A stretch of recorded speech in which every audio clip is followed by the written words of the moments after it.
Breaking news చూస్తున్న మంత్రి పొంగులేటి కుమారుడి కంపెనీ భూదందా చేసింది. ఇక రాఘవ కన్స్ట్రక్షన్స్ సంబంధించిన వారందరూ కూడా భూదందా చేసేందుకు కబ్జా చేసేందుకు యత్నించారు. దాదాపు 300 ఎకరాల భూమిని అయితే కబ్జా చేసేందుకు వారు ప్రయత్నించారు. ఒక మహిళ ఫిర్యాదుతో ఈ విషయం వెలుగులోకి వచ్చింది. అయితే ఇది జరిగి 4 రోజులు అవుతున్నా కూడా ఇక కాంగ్రెస్ పెద్దలు కావచ్చు, మంత్రి వర్గానికి సంబంధించిన వారు కావచ్చు, మొత్తానికైతే వీరందరూ కలిసి ఈ ఘటన బయటికి రాకుండా చేశారు.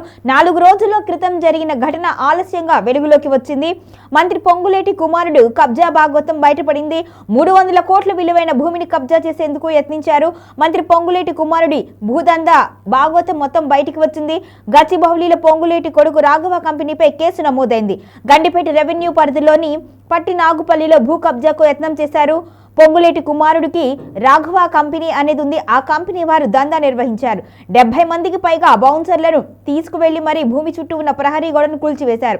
స్థలం యజమానిపై కూడా దాడి చేశారు. పల్లవిష అనే మహిళ ఫిర్యాదు మేరకు రాఘవ కంపెనీపై కేసు నమోదు చేశారు. గోశాలని సైతం కూడా ధ్వంసం చేసినట్లుగా ఫిర్యాదులో నమోదైంది. నవంబర్ 30వ తేదీ అర్ధరాత్రి ఈ ఘటన జరిగింది. ఇన్ని రోజులు రహస్యంగా ఉంచారు మంత్రివర్గానికి సంబంధించిన వారు, మంత్రివర్గీయులు కూడా. ఇక రాఘవ కన్స్ట్రక్షన్స్ తో పాటు మరో 5గురిపై కూడా కేసు నమోదు చేశారు.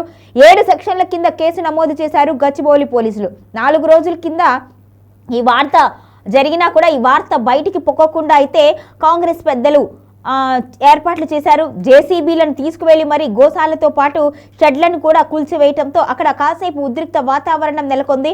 300 కోట్ల విలువైన భూమిని కబ్జా చేసేందుకు అయితే యత్నించినట్టుగా తెలుస్తోంది. మొత్తానికైతే భూదందాకైతే రాఘవ కన్స్ట్రక్షన్ కి చెందిన కంపెనీ వారైతే ప్రయత్నించారు. ఇక ఇటీవల చూసుకుంటే పొంగులేటికి సంబంధించిన చాలా భూ కబ్జాలు ఆరోపణలు వస్తూనే ఉన్నాయి.